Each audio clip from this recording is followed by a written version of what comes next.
Welcome to IAYTD, and today we answer the question, what is Nintendo? Where did they start, what have they done, and where are they going? Nintendo as a company goes back much further than you would expect. In 1889, they began by creating and distributing a playing card game called Hanafuda. Their success meant that the company had to keep increasing staff to keep up with the demand.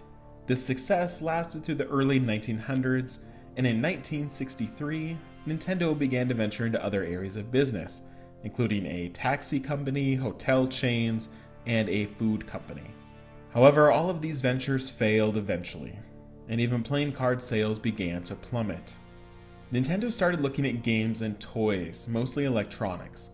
Their first foray into video games came in 1974, when they began creating something called the Color TV game, which was a box that usually featured one game with different variations.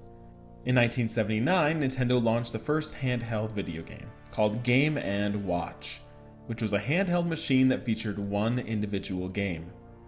In 1981, they released the game Donkey Kong on ports like Atari and Intellivision. This game was designed by relative newcomer Shigeru Miyamoto, who would go on to become one of Nintendo's most important figures. Donkey Kong also introduced the world to Mario, who is known as Jumpman in Japan. A Donkey Kong Game & Watch was created in 1982 and featured the first rendition of what we now call the D-pad, which later earned many awards for innovation. In 1983, Nintendo released the Family Computer in Japan, which was released in 1985 in North America, now called the Nintendo Entertainment System, or NES. This system introduced the world to Super Mario Bros., now one of the best-selling video games of all time. This game is still in the news today, as expert gamers are still trying to beat world records for speed running, meaning they complete the game in a record time. In April 2016, someone beat the previous record with a time of 4 minutes and 57 seconds to complete the entire game. If that sounds like a really short time, speedrunners utilize warp zones to skip entire sections of the game. In 1988, the Game Boy was created, which mixed the Game & Watch's portability and the ability to swap games that the NES had. In 1990, the Super Nintendo launched in North America, boosting the visual capacity of the games from 8 bits to 16 bits. I won't really go into bits and why this matters much, just know that the amount of colors and variations on screen became much more thorough. The Super Nintendo arrived opposite of their major competitor, known in North America as the Sega Genesis. The 90s marked a decade of rivalry between these two brands. The next big jump came in 1996, when Nintendo launched the first 64-bit graphics system, the Nintendo 64.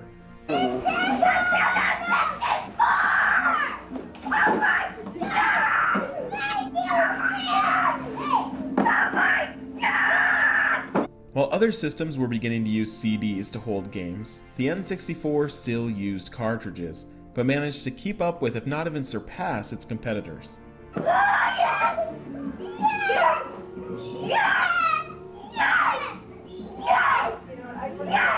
The Game Boy was succeeded by the Game Boy Color, and then the Game Boy Advance. The next jump in consoles was the Nintendo Gamecube, which was met with a lukewarm response.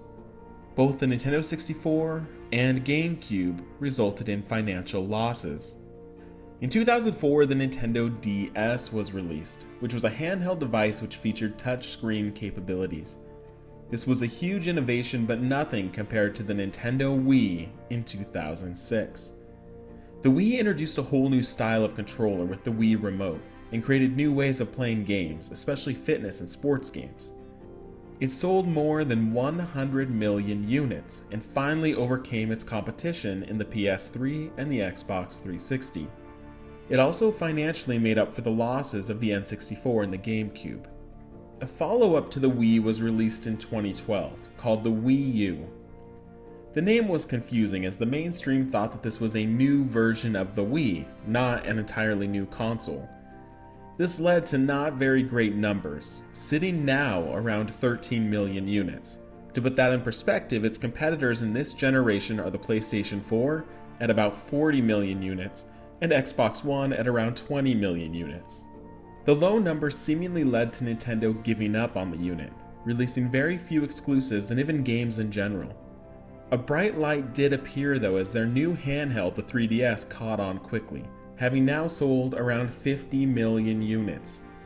You can either purchase the 3D version or the cheaper 2DS, which trims the 3D functionality, but not many seem to mind losing that. With the Wii U and 3DS, Nintendo also introduced something called the Amiibo, which are small figures of popular characters that carry electronic data. These Amiibo can unlock new characters, new levels, and more. They are also highly collectible, sometimes even selling out completely. Rare and defected Amiibos go for really high figures, including a defect Princess Peach selling for over $25,000 on eBay. So now how does the future look for Nintendo? They have a new home console in the works, codenamed the NX, though its official name will likely be something else. While the Wii and Wii U seemed to not be up to par with its competitors in terms of processing power, insiders have shared that the NX is featuring quote-unquote industry-leading hardware. It's been a long time since Nintendo has been on the leading verge of hardware though. Their strength is in their intellectual property, with exclusive characters like Mario, Link, and the Pokemon characters. They've started to take advantage of this by working out deals with mobile game developers to start to create games exclusively for mobile phones using Nintendo characters. They've also worked out a deal with Universal Studios to use their characters for attractions. This could be the dawn of Nintendo embracing their strengths, their unique and instantly recognizable characters. We might even see a day when Nintendo characters appear on other consoles. Wouldn't you like to see a state-of-the-art Link and Zelda game on something like the PS4 or Xbox One? So those are the basics about Nintendo. There's a lot in between and a lot we probably missed, but thanks for watching, and we'll see you next week on another What Is Wednesday.